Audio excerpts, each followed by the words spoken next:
मेरा नाम ईशान है और मैं 21 साल का हूँ।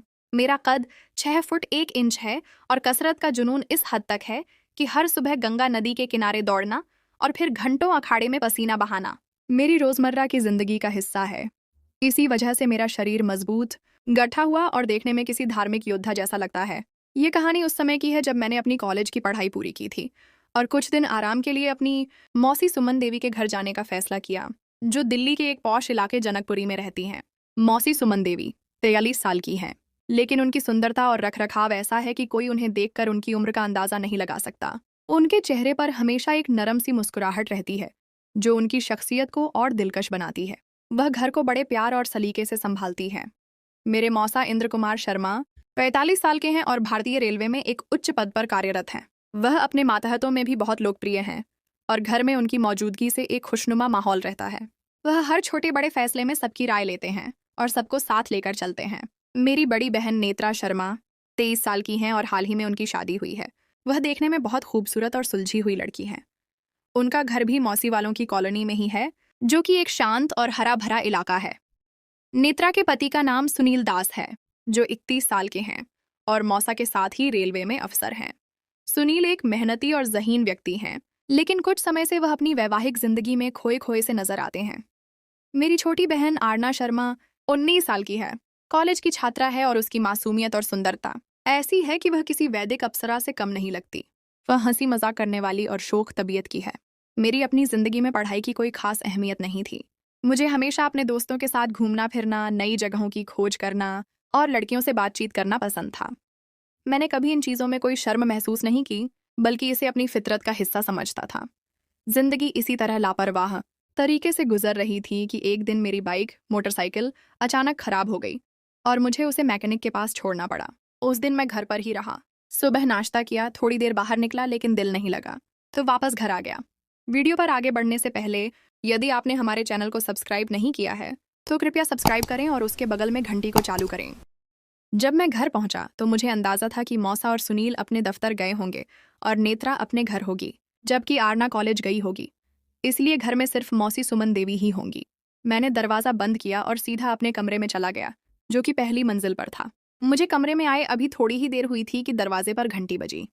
मैं उठकर दरवाज़ा खोलने गया, लेकिन मौसी मुझसे पहले ही नीचे पहुंच चुकी थीं और उन्होंने दरवाज़ा खोल दिया। दरवाजे पर मेरी बहन नेत्रा खड़ी थी और उसकी आंखों में आंसू थे। उसका चेहरा उतरा हुआ था और आंखों के गिर्द हल्के पड़ रहे थे। मैं यह नज़ारा ऊपर से देख रहा था, जहां से वह मुझे देख नहीं सकती थी। नेत्रा को इस कदर परेशान और रोता देखकर मैंने सोचा कि आखिर क्या बात है जो उसे इस कदर तकलीफ दे रही है। मैं वहीं ठहर गया ताकि पूरी बात सुन सकूं। मौसी ने नेत्रा को अंदर बुलाया और दरवाज़ा बंद करके वहीं बैठ गई। बेटी, अब क्यों रो रही हो? मैंने तो तुम्हें पहले ही समझाया था कि सुनील से शादी न करो, लेकिन तुम तो उसके प्रेम में इस कदर पागल थी कि मेरी एक न सुनी। मौसी ने नरमी से उसके सर पर हाथ फेरते हुए कहा। नेत्रा ने अपनी सिसकियां रोकने की कोशिश करते हुए कहा, लेकिन माँ, अब मैं क्या करूं? मैं और नहीं सह सकती। सुनील सारा दिन अपनी दूसरी लड़की दोस्तों से फ़ोन पर बातें करते रहते हैं, मुझे ज़रा भी समय नहीं देते। वह मुझे नज़रअंदाज करते हैं, जैसे मैं उनकी ज़िंदगी में कोई अहमियत नहीं रखती। मौसी सुमन देवी कुछ देर गहरी सोच में डूबी रहीं, फिर बोली, बेटी, एक रास्ता है, अगर तुम में हिम्मत हो तो। नेत्रा ने हैरानी से माँ की तरफ देखा और पूछा, वह क्या माँ? मुझे बताई, मैं कुछ भी करने को तैयार हूँ।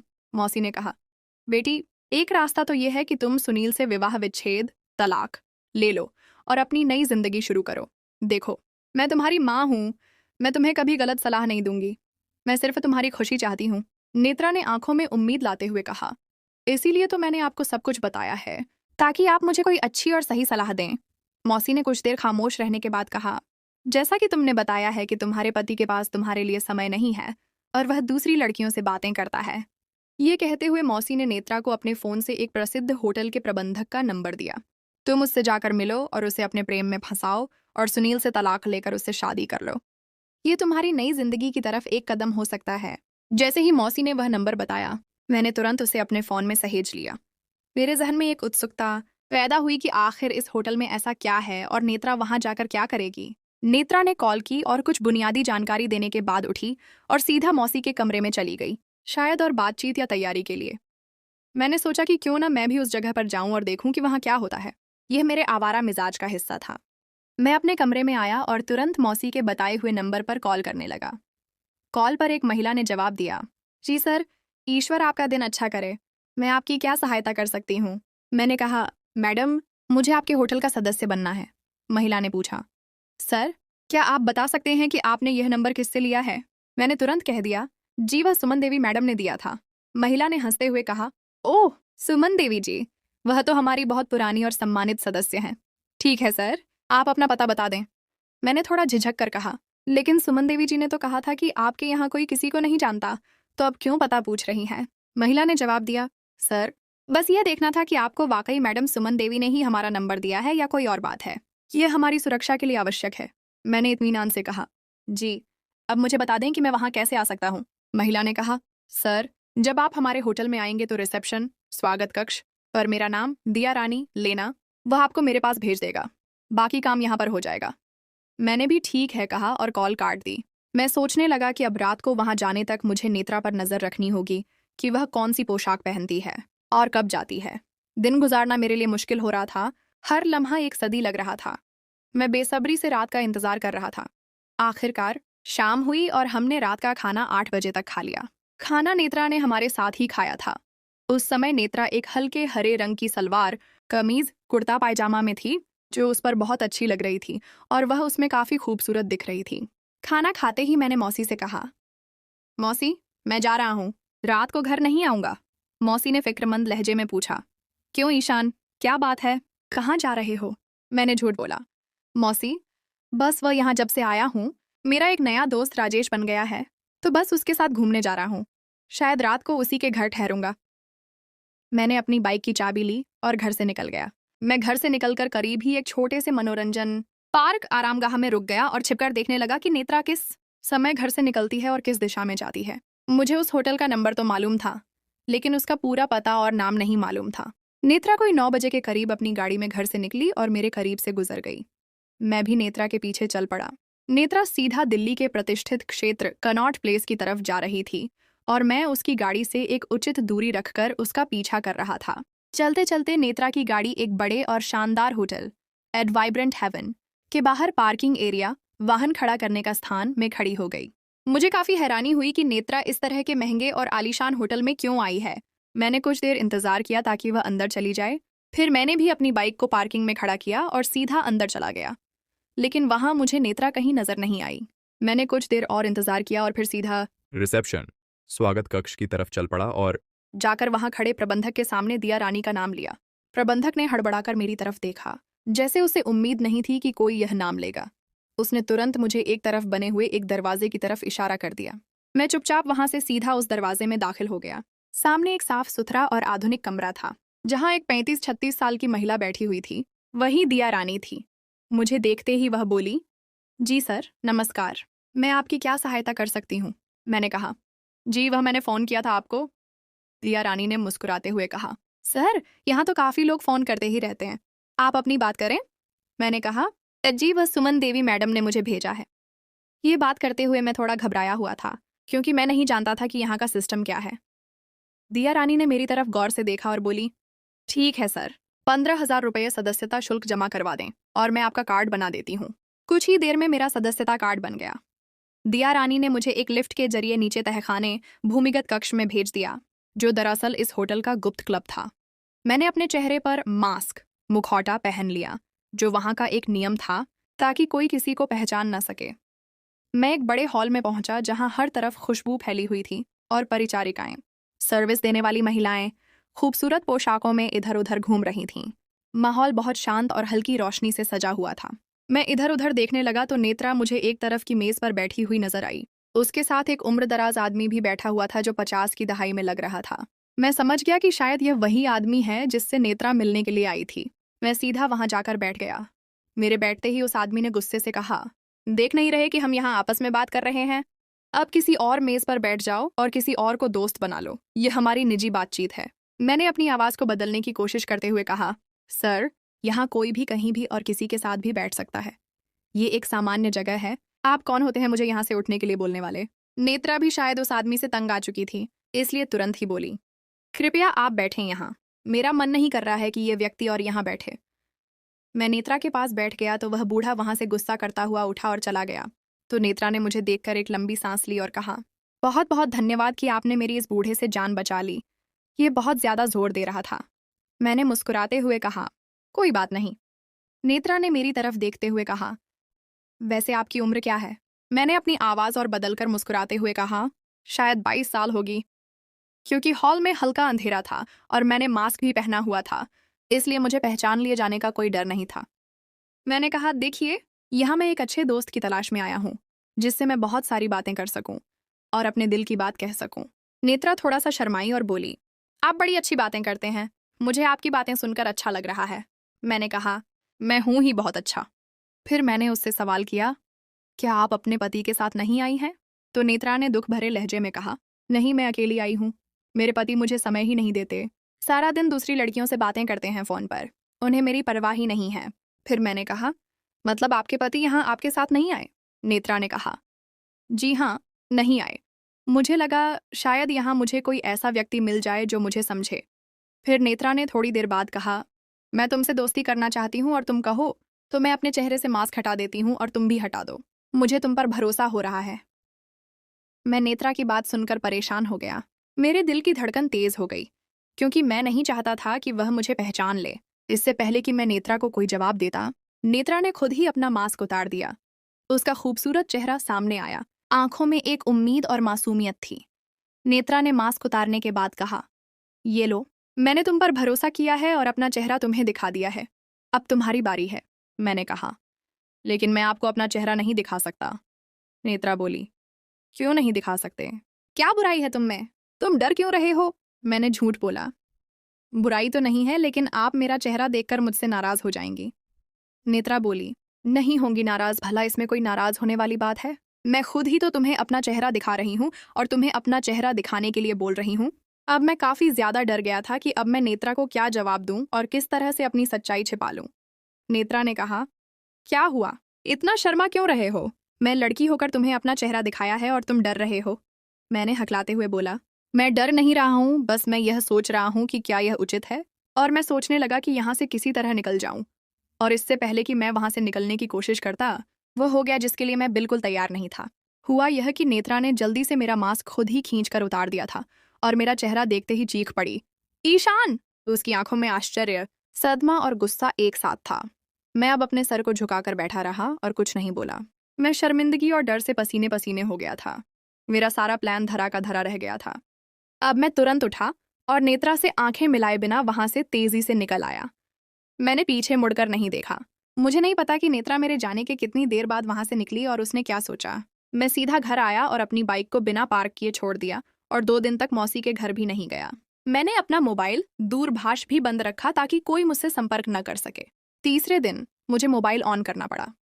डरते हुए मैंने अपना मोबाइल ऑन किया तो नेत्रा के संदेश, लघु संदेश आने शुरू हो गए, जिसमें बस इतना ही लिखा हुआ था, मैंने किसी को भी नहीं बताया है, तुम घर आ जाओ कृपया, माँ परेशान है। मैंने उनको कोई जवाब नहीं दिया और अपने दोस्त रोहित के घर, जहां मैं 2 दिन से रह रहा था, वहीं रहा। मुझे मोबाइल ऑन किए अभी 1 घंटा ही हुआ था कि कॉल आने शुरू हो गईं। मैंने देखा तो नेत्रा ही थी। मैंने कॉल काट दी और नेत्रा को कोई जवाब नहीं दिया। कुछ देर के बाद मौसी सुमन देवी की कॉल आ गई। मैंने धड़कते दिल के साथ कॉल उठाई तो मौसी ने फिक्रमंद लहजे में कहा, ईशान कहाँ हो? पता है, आज तुम्हें 3 दिन हो गए हैं, घर नहीं आए और तुम्हारा मोबाइल भी बंद पड़ा है।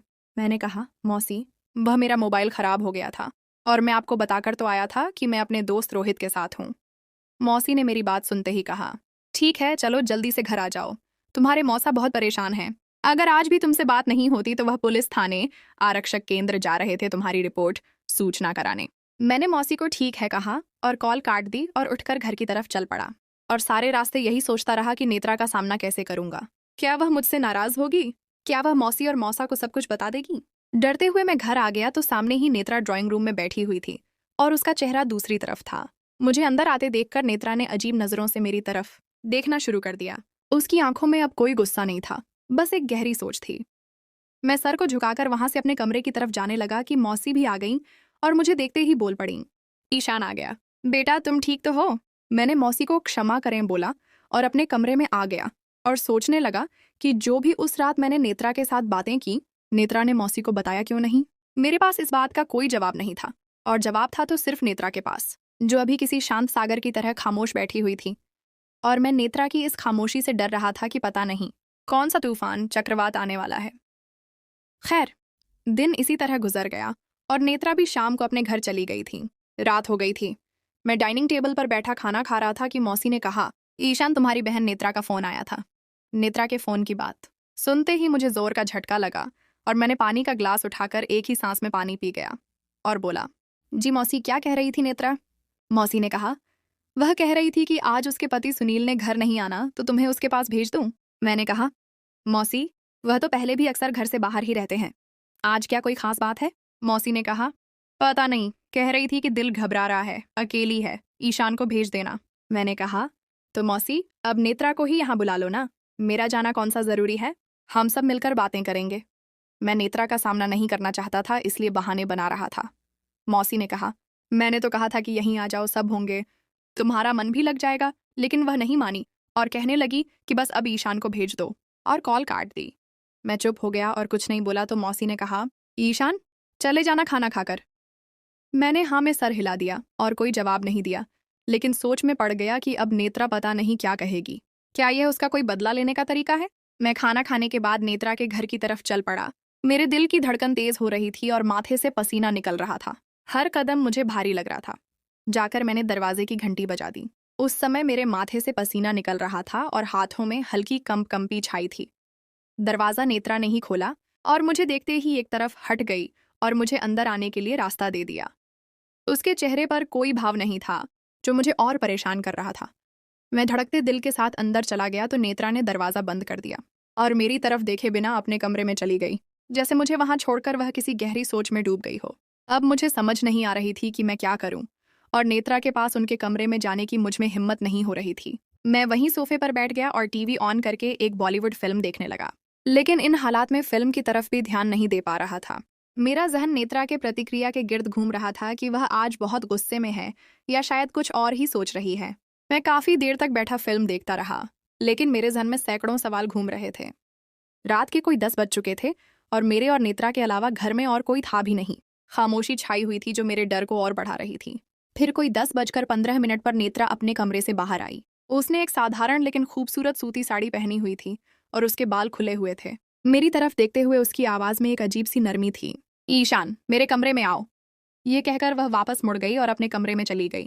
नेत्रा के जाने के बाद मैं हिम्मत करके उठा और उसके कमरे में चला गया और उसके साथ जाकर बिस्तर पर बैठ गया। फिर नेत्रा ने मेरी तरफ देखा और बोली, क्या हुआ? अब कहाँ खो गए? क्यों खामोश हो? मैंने इनकार में सर हिला दिया और जानबूझकर कहा, नेत्रा, उस दिन जो भी हुआ वह सब अनजाने में हुआ था, इसलिए मैं आपसे क्षमा याचना करता हूँ। कृपया आप भी किसी को मत बताना। मैंने कभी सोचा भी नहीं था कि आप वहां होंगी। फिर नेत्रा ने मेरी तरफ देखते हुए एक सवाल किया, क्या आपको नहीं पता था कि उस दिन आपके साथ कोई और नहीं, मैं ही थी? मैंने इनकार में सर हिला दिया और बोला, नहीं नेत्रा, सच में मुझे पता नहीं था कि आप वहां होंगी। अगर मुझे पता होता तो मैं कभी भी आपसे इस तरह की दोस्ती करने का ना कहता। मैं आपको अपनी बहन समझता हूँ और मैंने कभी भी कोई गलत इरादा नहीं रखा। फिर नेत्रा ने गहरी नजरों से मेरी तरफ देखते हुए कहा, ईशान, क्या तुम्हारी कोई प्रेमिका, गर्लफ्रेंड नहीं है? मैंने शर्मिंदगी से कहा, नहीं, कोई बनती ही नहीं है। नेत्रा ने हैरानी से कहा, क्या मतलब बनती नहीं है? अच्छे खासे सुंदर हो और तुम्हारी शारीरिक बनावट भी अच्छी खासी फिट तंदुरुस्त है, तो कोई लड़की तुम्हारी प्रेमिका क्यों नहीं बनती? मैंने सर झुका लिया और बोला, वह मुझे लड़कियों से बात नहीं करनी आती, मैं थोड़ा झिझकता हूँ। फिर नेत्रा ने नरमी से कहा, अच्छा ठीक है, जाओ दूसरे कमरे में जाकर सो जाओ, आज के लिए इतना ही काफी है। फिर मैं दूसरे कमरे में जाकर सो गया। सुबह 9 बजे तक मैं सोता रहा। मेरी आंख खुली तो मैं सीधा शौचालय, बाथरूम की तरफ चला गया, जो कि कमरे में ही था, और नहाने लगा। नहाने के बाद मैंने ताज़े कपड़े पहने और नाश्ता करने के लिए बाहर रसोई घर की तरफ चल पड़ा, क्योंकि नेत्रा मुझसे पहले ही उठ चुकी थी। जैसे ही मैं रसोई घर में पहुंचा तो वहां सुनील को बैठा देखकर मेरी तो जान निकल गई। वह आम दिनों की निस्बत आज जल्दी घर पर मौजूद था। तभी सुनील की नज़र मुझ पर पड़ गई और वह हल्का सा मुस्कुराने लगे, जैसे कुछ हुआ ही न हो। तभी नेत्रा ने मेरे सामने नाश्ता रख दिया और बोली, चल ईशान, ज्यादा बातें न कर और पहले नाश्ता कर ले, आज तेरे लिए खास नाश्ता बनाया है। मैं चुपचाप बैठकर नाश्ता करने लगा। नाश्ते में नेत्रा ने खास मेरे लिए देसी घी के गर्मा गर्म पराठे बनाए थे और साथ में ताज़ा मक्खन, स्वादिष्ट आमलेट और एक ग्लास गाढ़ा दूध था। मैं हैरानी से नाश्ते की तरफ देखता रहा और मज़े लेकर खाता रहा। क्योंकि मैं पहले भी कई बार नेत्रा के घर रात को रहा था, लेकिन ऐसा शानदार और खास नाश्ता नेत्रा ने कभी नहीं करवाया था, और वह भी खास मेरे लिए। सुनील वहां से उठकर अपने काम के लिए चले गए तो नेत्रा भी मेरे पास ही आकर बैठ गई। नाश्ता करते हुए मैंने नेत्रा से बोला, नेत्रा, आपने रात को बताया ही नहीं कि सुनील घर में ही हैं। मैं तो समझा था कि वह नहीं होंगे। नेत्रा कुछ देर मेरी तरफ देखती रही और उसके चेहरे पर एक हल्की सी मुस्कुराहट आई। तो क्या हुआ? क्या इससे कोई फर्क पड़ा है? मैंने कहा, नहीं नेत्रा, लेकिन मुझे अच्छा नहीं लग रहा है। मुझे तुमने व्यर्थ ही बुलाया है। मुझे यह सब अजीब सा लग रहा है। फिर मैंने नाश्ता खत्म किया और नेत्रा से कहा कि मैं अभी घर जा रहा हूँ। ये कहकर मैं घर आ गया। घर आया तो सिर्फ मौसी सुमन देवी ही घर में थी। मुझे देखते ही बोली, आ गया ईशान, नाश्ता करके आया है या मैं तेरे लिए बनाऊं? मैंने इनकार में सर हिला दिया और बोला, नहीं मौसी, मैं नेत्रा के पास ही नाश्ता कर आया हूँ। ये कहकर मैं अपने कमरे की तरफ चल पड़ा। कमरे में आते ही मैं अपने बिस्तर पर गिर गया और रात को नेत्रा के साथ होने वाली बातों और सुबह के नाश्ते के बारे में सोचने लगा। तभी मैंने अपना मोबाइल जेब से बाहर निकाला और नेत्रा की तस्वीर देखने लगा, जो मैंने कॉलेज के एक उत्सव में चोरी छिपे ली थी। मैंने धीरे से कहा, नेत्रा, तुम बहुत खूबसूरत हो और मुझे अच्छी लगती हो। तभी मौसी सुमन देवी मेरे कमरे में आ गईं और मुझे यह बोलते हुए सुन लिया। वह मेरे सामने खड़ी हो गईं। उनकी आंखों में एक अजीब सी चमक थी, जैसे वह कुछ समझ गई हों। मैंने घबराकर कहा, मौसी, आप यहाँ? लेकिन मौसी कुछ बोली नहीं और इसी तरह चुपचाप वापस चली गईं। उनके चेहरे पर एक अर्थपूर्ण मुस्कुराहट थी। मौसी के इस तरह से चुपचाप चले जाने से मैं काफी परेशान हो गया कि पता नहीं मौसी अब क्या सोचेंगी। क्या वह जान गई हैं? और मुझ में अब इतनी हिम्मत भी नहीं हो रही थी कि मौसी का सामना कर सकूं। मैं काफी समय इसी तरह खामोशी के साथ अपने कमरे में बैठा रहा, सोचों में गुम था। तभी नेत्रा की कॉल आ गई। मैंने नेत्रा की कॉल सुनते ही जल्दी से कहा, नेत्रा, क्या आप यहाँ आ सकती हो? मैं परेशान हूँ। नेत्रा ने हंसते हुए कहा, मैंने इसीलिए कॉल की है कि तुमसे पूछ सकूं कि तुमने माँ से कहा है कि मैं ईशान से प्रेम करता हूँ और वह मुझे अच्छी लगती है। मैं ये बात सुनकर हैरान रह गया और मैंने नेत्रा से गुस्से से कहा कि मैंने ऐसी कोई बात नहीं की, तुम क्यों ऐसा सोच रही हो? फिर नेत्रा ने हंसकर कॉल काट दी। अब मैं और भी परेशान हो गया। मुझे कुछ भी समझ नहीं आ रही थी कि ये सब क्या हो रहा है। ये सब कुछ इतना अजीब था कि मेरा सर चकराने लगा। फिर मैं उठा और समय देखा तो 12 बज रहे थे। मेरा मन नहीं कर रहा था कि मैं घर पर रहूं। मैंने अपनी बाइक लेकर घर से निकल गया और यूं ही आवारा घूमने लगा। मेरा जहन इन्हीं बातों में उलझा हुआ था। शाम को 6 बजे के करीब मुझे नेत्रा ने दोबारा कॉल की और बोली, ईशान, कहाँ हो? मैंने कहा, मैं अपने एक दोस्त के साथ हूँ। क्यों, क्या कोई काम है? नेत्रा ने कहा, ईशान, उसी होटल में आ जाना। उस दिन हम पहली बार मिले थे। मुझे तुमसे कुछ ज़रूरी बात करनी है। मैंने कहा, नेत्रा, लेकिन वहाँ जाना कोई ज़रूरी तो नहीं है। हम कहीं और भी तो मिल सकते हैं, किसी सार्वजनिक जगह पर। ईशान ने नेत्रा की बात सुनकर दिल ही दिल में सोचा कि आखिर वह होटल में ही क्यों बुलाना चाह रही है। क्या इसका कोई खास मकसद है? लेकिन नेत्रा की जिद और उसकी रहस्यमयी खामोशी ने उसे वहां जाने पर मजबूर कर दिया। नेत्रा, लेकिन वहां जाना कोई ज़रूरी तो नहीं है। हम कहीं और भी तो मिल सकते हैं, किसी सार्वजनिक स्थान पर। ईशान ने एक बार फिर कहा। उसकी आवाज़ में झिझक थी। नहीं ईशान, तुम्हें वहीं आना पड़ेगा। ये आवश्यक है। मेरा इंतज़ार करना, मैं जल्दी पहुंचूंगी। नेत्रा ने लगभग आदेश देते हुए कहा और कॉल काट दी। ईशान को यह सब बहुत अजीब लगा। उसे लगा जैसे नेत्रा उससे कोई बड़ा रहस्य छुपा रही है। वह नहीं चाहता था कि मौसी या मौसा को इस होटल वाली बात का पता चले। दिल ही दिल में डरते हुए वह घर वापस आया, एक हल्के रंग की टी-शर्ट और जीन्स पहनी और अपने चेहरे पर वही मास्क दोबारा पहना जिसे उसने होटल से लिया था। उसने अपनी बाइक ली और वाइब्रेंट हेवन की तरफ चल पड़ा। जब ईशान होटल पहुंचा तो उसे नेत्रा का फोन आया। मैं अंदर इंतजार कर रही हूँ, उसी जगह जहां हम पहली बार मिले थे। नेत्रा की आवाज में अब कोई झिझक नहीं थी, बल्कि एक ठहराव था। ईशान सीधा अंदर गया, रिसेप्शन पर दिया रानी का नाम लिया और दोबारा तहखाने में मौजूद गुप्त क्लब में पहुंच गया। हॉल में दाखिल होते ही उसने नेत्रा को उसी मेज पर बैठा पाया। उसके चेहरे पर मास्क नहीं था और उसकी आंखों में एक अजीब सी चमक थी जिसे ईशान समझ नहीं पाया। ईशान उसके सामने वाली कुर्सी पर बैठ गया। उसका दिल जोर जोर से धड़क रहा था। तुम्हें देखकर अच्छा लगा ईशान, नेत्रा ने नरमी से कहा। उसकी आवाज में अब कोई गुस्सा नहीं था। मैंने तुमसे कहा था ना कि मैंने किसी को कुछ नहीं बताया। तुमने व्यर्थ ही खुद को इतने दिन परेशान किया और घर भी नहीं आए। ईशान ने अपना मास्क नहीं उतारा था। वह अभी भी डरा हुआ था। मुझे डर था, नेत्रा, उसने हल्की आवाज में कहा। मुझे लगा शायद तुम मौसी को सब कुछ बता दोगी। नेत्रा मुस्कुराई, एक ऐसी मुस्कुराहट जिसमें दुख और समझ दोनों थे।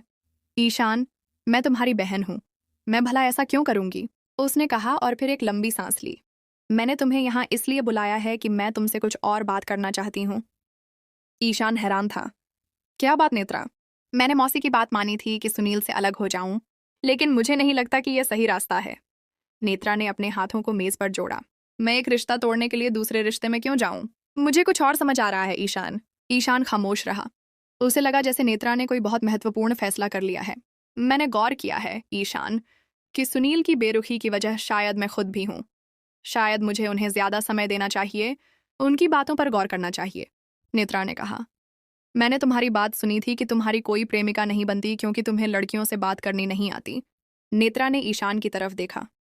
मैं तुम्हें अपना भाई मानकर यह बात कह रही हूं। ईशान, तुम मुझसे बात करो। मुझे सिखाओ कि लड़कों से कैसे बात की जाती है, और मैं तुम्हें सिखाऊंगी कि लड़कियों से कैसे बात की जाती है। हम एक दूसरे की मदद कर सकते हैं। ईशान ये सुनकर सन्न रह गया। ये एक ऐसा मोड़ था जिसकी उसे अपेक्षा नहीं थी। नेत्रा उसे पहचानने के बाद भी उससे इतना आराम से बात कर रही थी और उसे मदद की पेशकश कर रही थी। तुम्हें मेरा चेहरा देखकर कोई परेशानी नहीं हुई? ईशान ने मास्क के पीछे से पूछा। नहीं, बिल्कुल नहीं, नेत्रा ने कहा। उस दिन शायद मैं गुस्से में थी, लेकिन फिर मैंने बहुत सोचा। मुझे लगा कि शायद ये सब मेरी अपनी गलतियों का परिणाम है। मुझे खुद को बदलना होगा, और इसमें मुझे तुम्हारी सहायता चाहिए। ईशान ने अपना मास्क उतार दिया और नेत्रा की आंखों में देखा। उसकी आंखों में सच्चाई और मासूमियत थी। तुम्हें मुझ पर भरोसा है? हाँ ईशान, मुझे तुम पर भरोसा है, नेत्रा ने कहा। और मुझे विश्वास है कि तुम मुझे कभी निराश नहीं करोगे। एक नई शुरुआत। उस दिन से ईशान और नेत्रा के बीच एक अनोखी दोस्ती का आगाज हुआ। नेत्रा ने होटल में वापस जाने का विचार त्याग दिया और अपनी ध्यान सुनील के साथ अपने रिश्ते को बेहतर बनाने पर केंद्रित किया। ईशान ने नेत्रा को लड़कों के दृष्टिकोण से बातें समझाईं। उसे बताया कि पुरुष किस चीज को महत्व देते हैं और उन्हें कैसे खुश रखा जा सकता है। बदले में नेत्रा ने ईशान को लड़कियों से बात करने के तरीके सिखाए। उसने उसे लड़कियों के एहसास को समझना, उन्हें सम्मान देना और उनके साथ ईमानदारी से पेश आना सिखाया। ईशान ने नेत्रा की मदद से बहुत कुछ सीखा। वह अब पहले से ज्यादा आत्मविश्वासी हो गया था और लड़कियों से बात करते हुए उसे झिझक महसूस नहीं होती थी। नेत्रा की जिंदगी में भी एक सकारात्मक बदलाव आया। उसने सुनील के साथ ज्यादा समय बिताना शुरू किया, उनकी छोटी छोटी बातों पर ध्यान दिया।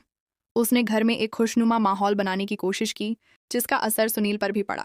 धीरे धीरे सुनील ने भी नेत्रा को समय देना शुरू कर दिया और उनके रिश्ते में सुधार आने लगा। एक दिन सुनील ने नेत्रा से कहा, नेत्रा, मैं जानता हूं कि मैंने तुम्हें नजरअंदाज किया है। मैं तुमसे क्षमा चाहता हूं। तुमने मेरे लिए बहुत कुछ किया है। नेत्रा की आंखों में आंसू आ गए, लेकिन ये खुशी के आंसू थे। कहानी का नया मोड़, आरना का किरदार। कुछ हफ्ते बाद मौसी सुमन देवी ने एक हल्दी समारोह, एक अनुष्ठान जिसमें हल्दी लगाई जाती है, का आयोजन किया। यह उनके पड़ोसी के बेटे की शादी की रस्म थी। इस समारोह में पूरा परिवार शामिल था। ईशान और नेत्रा भी वहां मौजूद थे और उनकी दोस्ती अब और गहरी हो चुकी थी। समारोह के दौरान ईशान ने देखा कि उसकी छोटी बहन आरना, जो हमेशा खुशमिजाज रहती थी, आज कुछ खामोश थी। उसके चेहरे पर एक उदासी छाई हुई थी जिसे ईशान ने महसूस किया। क्या हुआ आरना, तुम ठीक हो? ईशान ने पूछा। आरना ने पहले तो बात टालने की कोशिश की, लेकिन ईशान के जोर देने पर उसने कहा, मैं परेशान हूँ। मेरे कॉलेज में एक लड़का है रोहन, जो मुझे पसंद है, लेकिन वह मेरी तरफ देखता भी नहीं। मैंने बहुत कोशिश की है कि वह मुझे नोटिस करे, लेकिन सब बेकार है। ईशान ने नेत्रा की तरफ देखा और नेत्रा मुस्कुरा दी। आरना, तुम्हें परेशान होने की जरूरत नहीं। ईशान तुम्हारी सहायता करेगा। यह अब लड़कियों से बात करने का पंडित विशेषज्ञ बन चुका है, नेत्रा ने हंसते हुए कहा। आरना ने हैरानी से ईशान की तरफ देखा। ईशान ने हल्का सा सर हिलाया। फिक्र मत करो आरना, मैं तुम्हारी सहायता करूंगा। ये कहानी अभी खत्म नहीं हुई थी। अब ईशान का नया मिशन आरना की सहायता करना था, और इस प्रक्रिया में वह अपनी अपनी शख्सियत के और पहलुओं से परिचित होने वाला था। आरना और रोहन की प्रेम कहानी और ईशान की परिपक्वता। ईशान ने आरना की परेशानी सुनी तो उसे अपनी नेत्रा से की गई बातों का ख्याल आया। उसे महसूस हुआ कि अब वह वास्तव में दूसरों की सहायता कर सकता है, खासकर लड़कियों के मामलों में।